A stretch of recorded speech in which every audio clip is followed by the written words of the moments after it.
My mom announced she sold the house and gave me 30 days to leave. My dad stayed silent. My sister smirked, and I realized they'd planned it all along. So I said, "You actually sold the house to me. I'm 27 and I work in tech. On paper, that sounds impressive. In real life, it mostly meant long hours, quiet paychecks that grew faster than anyone realized, and a habit of keeping my wins to myself. I learned early that in my family, visibility was dangerous. If they noticed you, it was usually because they needed something. From the outside, we looked like a normal American family. A decent house in a quiet neighborhood. Dinners together most nights. Smiling holiday photos that still sit somewhere in my mother's social media archives. But inside that house, there was an unspoken hierarchy. Everyone understood instinctively. At the top was my mother. She didn't yell much. She didn't need to. Control came naturally to her, wrapped in calm sentences, polite smiles, and decisions that were already final by the time she announced them. Affection in our house was conditional. Approval had to be earned, and it could be taken back at any moment. My father existed in the background of her authority. He wasn't cruel. That almost made it worse. When tension filled the room, he retreated into silence, into his plate, into whatever excuse let him avoid choosing sides. He believed peace meant compliance. Over time, that taught me something painful. His comfort mattered more than my protection. Then there were my sisters. My younger sister was still in high school for most of this. Loud, emotional, dramatic, and indulged in a way I never was. Her moods shaped the house. If she was upset, everything stopped. If she wanted something, it became a family priority. My older sister was different. She carried herself like life owed her something. She spoke with confidence even when she was wrong. My mother admired that in her, where I was quiet and careful. She was bold and demanding. Guess which one was praised for knowing her worth? And then there was me, the extra chair at the table, the one who blended in, the one who never caused trouble, never asked for much, never needed attention. At least that's how they described me. What they really meant was that I was easy to ignore. I learned not to ask questions, not to interrupt, not to expect fairness. Birthdays were small for me, sometimes acknowledged late in the evening like an afterthought. Vacations were too expensive if I wanted to come, but somehow affordable when it was just them. I stayed behind, often watched the house cleaned up, made myself useful without being noticed. By the time I was 16, I got a job after school. Not because I wanted spending money, but because asking my parents for anything felt humiliating. With my first few paychecks, I bought myself a used laptop. It was slow, loud, and overheated constantly, but it was mine. That laptop changed everything. At night, after the house went quiet, I taught myself to code. I sat on my bed, headphones, and watching tutorials and reading documentation while everyone else slept. Code made sense in a way people never had. Effort led to results. Logic mattered, no favoritism, no guessing what mood someone would be in tomorrow. I never talked about it, not because I was hiding, but because I didn't feel safe sharing anything that mattered to me. In my family, information was currency, and I had learned to keep mine close. After high school, I stayed home. It made financial sense. At least on the surface, I paid my share covered. My own expenses helped when asked, stayed invisible. They assumed I was drifting, barely keeping up, wasting my potential. I let them believe it. Meanwhile, I was building something quietly. I moved into tech full-time, long hours remote work projects that paid better than my family ever imagined. I partnered with someone I trusted. We built, scaled, reinvested. I didn't upgrade my lifestyle. No flashy car, no designer clothes. I liked being underestimated. It kept things simple. The only person who ever really saw me was my grandfather. He lived a few towns over in a small house that smelled like old books and coffee. He asked real questions. He listened to the answers. When I talked about my work, he didn't look confused or bored. He looked proud. He never treated my quiet as weakness. He told me once, "The people who talk the least are usually watching the most." When things felt unbearable at home, I drove to see him. We sat in silence sometimes, and that silence felt kinder than the noise of my own house. He was the only one who ever told me. I didn't know my family access to me just because we shared blood. Looking back, the signs were always there. My mother handled all the finances, but nothing was ever transparent. My name appeared on documents I wasn't asked about. Bills I didn't question, decisions I was excluded from at the time. I told myself it was simpler that way. I didn't want conflict. I didn't want attention. What I didn't realize was that they weren't just overlooking me. They were using me. Quiet people make convenient tools. They don't argue. They don't demand explanations. They don't disrupt plans. And somewhere along the way, my family stopped seeing me as a person and started seeing me as something functional present when useful, disposable when not. I didn't understand that yet. Not fully. I still believed if I stayed reasonable, if I stayed calm, if I stayed loyal, things would eventually balance out. I didn't know they'd already decided my place in the family, and I definitely didn't know how close I was to finding out the truth. The pressure didn't arrive all at once. It crept in quietly, disguised as responsibility, as family duty, as things that supposedly made me more mature than my sisters. Looking back, I can see how carefully it was done. It started with small expectations. Cover this bill, handle that errand, pick up the slack when someone else was too stressed. My mother framed it as trust. You're the reliable one, she'd say like it was a compliment. What it really meant was that I was the easiest to lean on without resistance. When my older sister needed help, it was an emergency. When my younger sister wanted something, it was essential for her happiness. When I needed space or time, it was inconvenient. I paid utilities without being asked, fixed things around the house, took care of paperwork. I wasn't included in decisions about every time I tried to ask questions. My mother brushed them aside. Don't worry about it. I've got it handled, and my father nodded along. Grateful, someone else was taking responsibility so he didn't have to. As my career grew, the demands grew with it. My mother began asking more pointed questions about my work, not curious questions, strategic ones. How stable was my job? Did I work with clients? Could I freelance if needed? She never asked how I felt, only what I could provide. I kept my answers vague. That seemed to irritate her. She liked control, and control required information. When she couldn't get it directly, she applied pressure instead. Passive comments at dinner. Comparisons to my sisters, jokes about how quiet people don't really go anywhere. The message was clear. Prove your worth or accept your place. Financially, the house became heavier. More repairs, more unexpected expenses. I noticed I was paying far more than my share. But whenever I brought it up, my mother reframed it. You live here too. You earn more than you used to. Families don't nickel and dime each other. That line always ended the conversation. At work, things were accelerating. Projects turned into contracts. Contracts turned into real money. I still lived modestly, but the gap between how my family saw me and who I was becoming widened every day. The more capable I became, the more invisible I felt at home. Then something shifted. One night, I came home late and found my mother at the kitchen table. Papers spread out in front of her. She closed the folder the second she saw me, just organizing things, she said casually. I caught a glimpse of my name on one of the pages. It wasn't the first time I'd seen it on documents. I didn't remember signing, but this time it stuck with me. I asked what it was. Nothing you need to worry about, she replied. It's family stuff. That should have been the moment I pushed back. It should have been the moment I demanded clarity. Instead, I did what I'd always done. I nodded. I went upstairs. I told myself it wasn't worth the fight. That silence cost me more than I realized. The moral line was crossed a few weeks later. I overheard my mother on the phone speaking in that low, precise tone she used when she thought she was being clever. She mentioned the house, the market timing. She talked about moving on and simplifying. She never mentioned me, not once. I stood halfway up the stairs, listening, as the truth slowly took shape. They were planning something significant, something final, and they had no intention of including me in the conversation. That was when I stopped seeing the situation as accidental. This wasn't neglect. It wasn't thoughtlessness. It was strategy. They were tightening the strings around me financially, emotionally, legally, while keeping me just comfortable enough not to rebel. I was useful until I wasn't. And once I stopped serving a purpose, they were preparing to cut me loose. I didn't confront them. Not because I was afraid, but because I was thinking. I started paying closer attention. I reviewed documents quietly. I checked records I should have looked at years earlier. I noticed patterns that made my stomach drop. My involvement wasn't incidental. It was embedded. And for the first time in my life, I understood something clearly. Staying silent didn't make me safe. It made me convenient. Still, I didn't act. Not yet. I smiled at dinner. I kept my routine. I let them believe I was the same. Quiet, compliant son. They'd always known. Inside, though, something had changed. I wasn't blind anymore. I was waiting, because once you see the truth, you don't rush, you prepare. And I knew whatever was coming next would decide whether I stayed the person they could control or became the person they never saw coming.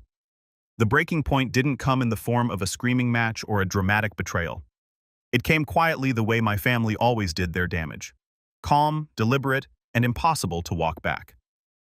Dinner that night felt off from the moment I sat down. My mother moved through the kitchen with a tight efficiency, the kind she had when decisions were already made. My sisters were unusually cheerful, exchanging glances that didn't include me. My father barely spoke. He never did when he knew what was coming. Halfway through the meal, my mother set her fork down. "I need everyone's attention," she said. Then she looked directly at me. The room seemed to shrink. I knew before she spoke again that whatever she was about to say had already been discussed without me. I was the last to know, as usual. She told us the house had been sold, the paperwork was complete, they were moving out of state tomorrow. For a second, my mind stalled. Tomorrow didn't feel real. Tomorrow was something you prepared for, something you talked about. This wasn't preparation, this was a razor. I asked where they were going. "That's not important," she replied without missing a beat. What mattered, she explained, was that I had 30 days to find somewhere else to live. They weren't taking me with them. I looked at my father, searching for something, an explanation, a protest, a sign that this wasn't intentional. He stared at his plate, jaw clenched. Saying nothing, my older sister smirked. My younger sister laughed under her breath. "You're serious?" I asked. My mother nodded. "You're an adult. It's time you stood on your own." The words hit harder than shouting ever could. This wasn't framed as cruelty. It was framed as reason, as responsibility. As if pushing me out without warning was some kind of life lesson. That was when it happened. Something inside me finally broke. Not into panic or tears, but into clarity. This wasn't a mistake. This wasn't stress or poor planning. This was intentional. They had planned this. They had decided my future without me. They had removed me from the family equation as cleanly as closing a door. I waited for anger. It didn't come. What came instead was resolve. I realized in that moment that nothing I did, no obedience, no sacrifice, no silence, would ever make me matter to them. The version of me they valued only existed when I was useful. The second I wasn't, I was expendable. So I stopped arguing. I didn't beg, I didn't plead, I didn't raise my voice. I nodded, pushed my chair back, and stood up. "I understand," I said calmly. My mother looked surprised. She had expected resistance, tears, gratitude, maybe anything but acceptance. I went upstairs and closed my bedroom door and leaned against it. Listening to their voices float up the stairs, light relieved, already moving on. That was the moment I made my decision not to fight them, not to expose them, but to change everything quietly. They thought they had ended my place in that house. What they didn't know was that by trying to remove me, they had crossed a line they couldn't uncross, and the next move wouldn't be theirs. It would be mine. The first thing I did after they left wasn't panic. It was paperwork. The house felt too quiet that morning. Empty rooms, bare walls, the sound of my own footsteps echoing back at me. But instead of packing, I opened my laptop and pulled up files I hadn't touched in years. Accounts, contracts, old emails, things I'd signed without thinking twice, because family wouldn't hurt me. Right. That illusion died quickly. Buried beneath years of routine payments and shared responsibilities was a simple, undeniable truth. Far more than they realized was tied to me, not emotionally. Legally, utilities in my name, insurance policies I paid, renovations I'd funded, and then the big one, the detail that made my hands go still on the keyboard. The house, not all of it, was as cleanly theirs as they believed. Months earlier, when I'd stumbled across the online listing late one night, something in me had gone cold. They were selling the house while I was still living there. No warning, no conversation. I hadn't confronted them. I'd made calls instead. Quiet ones. Turns out when you're the one paying, when your name appears in the right places. When you act before emotions cloud judgment. Leverage builds itself, while they packed boxes and planned their fresh start. I secured my position legally, methodically, without drama. I didn't sabotage anything. I didn't threaten anyone. I simply stopped assuming they had my best interests in mind and started protecting my own. Once they were gone, I followed through. I canceled what I needed to cancel. Sent short, professional emails, polite, cold, irreversible, effective immediately. Per our agreement, this arrangement will no longer continue. No explanations, no justifications. Boundaries don't require speeches. Every message felt like reclaiming a piece of myself I'd given away too easily. Not revenge clarity, not anger control. The last call I made was to my grandfather. He answered on the second ring. They left. I said he didn't ask who. Didn't ask. He didn't ask why. He just said, Are you safe? That question alone nearly broke me. I drove to see him that afternoon. We sat at his kitchen table, the same one where I'd learned years earlier that quiet didn't mean weak. I told him everything. The sale, the dinner, the month I'd been given like an eviction notice disguised as parenting. He listened without interrupting. When I finished, he nodded once. I wondered how long it would take. He said, "For what I asked for them to mistake your silence for ownership." He supported me without conditions. No guilt, no pressure to reconcile, just steady reassurance that I wasn't cruel for choosing myself. People like your mother, he said gently, don't hear boundaries until they hit consequences. Back at the house, the transformation was slow but deliberate. I didn't redecorate to prove a point. I did it to breathe. Furniture replaced emptiness. Light returned to rooms that had felt hollow for years. The space stopped feeling borrowed. So did I. Internally, the shift was even sharper. I wasn't waiting anymore. Not for approval, not for permission, not for someone to finally notice me. For the first time, my life wasn't shaped around avoiding conflict. It was shaped around intention. They thought they'd removed me from their future. What they didn't realize was that by walking away, they'd given me the quiet I needed to step fully into my own power. And they still had no idea what they'd lost. They didn't call before showing up. I knew it was coming the moment my phone started lighting up again. Missed calls, unread messages, escalating in urgency. At first confusion, then irritation, then something closer to panic. I ignored all of it. Silence had always been their weapon. Now it was mine. The confrontation happened on a Saturday morning at a downtown hotel cafe. Neutral ground, public, bright, impossible to turn into a scene without witnesses. I chose the place carefully. Power shifts don't happen in private kitchens where memories can be twisted. They happen where facts matter. They were already there when I arrived. My mother sat rigidly at the table, hands folded, jaw tight. My father stared out the window. My sisters flanked her, one tense, the other visibly angry. They looked like people waiting to reclaim something they believed had been taken from them. I sat down calmly. "You're late." My mother said no, I replied. "I'm on time." That irritated her more than if I'd snapped back. She opened her mouth to speak again, but I raised a hand, not aggressively. "Just enough. This isn't a discussion," I said. "It's an explanation." Her eyes narrowed. "You don't get to." "I do," I said evenly. "Because you came here." That was when my attorney arrived. Daniel was unassuming. Mid-40s, calm voice, neutral expression. He didn't look like someone who enjoyed confrontation, which made him perfect. He greeted me first, then nodded politely to my family, as if they were strangers, which in many ways they were. My mother stiffened the moment she realized what was happening. "What is this?" she demanded. Daniel set a slim folder on the table and opened it. "I'm here to clarify ownership, financial responsibility, and recent misunderstandings regarding the property on Oak Ridge Drive." The color drained from her face. "You don't need a lawyer," she snapped. "This is a family matter." Daniel smiled politely. Family matters are often the ones that require the most documentation. He slid the papers across the table. Deeds, payment records, signed agreements, timelines. The silence that followed was heavy. My father leaned forward, squinting. "What is this evidence?" Daniel said simply, "that Ethan is the primary financial contributor to the property in question, utilities, renovations, insurance, long-term payments," and he turned a page that he exercised his legal right of first refusal when the property was listed. My older sister laughed nervously. "That's impossible."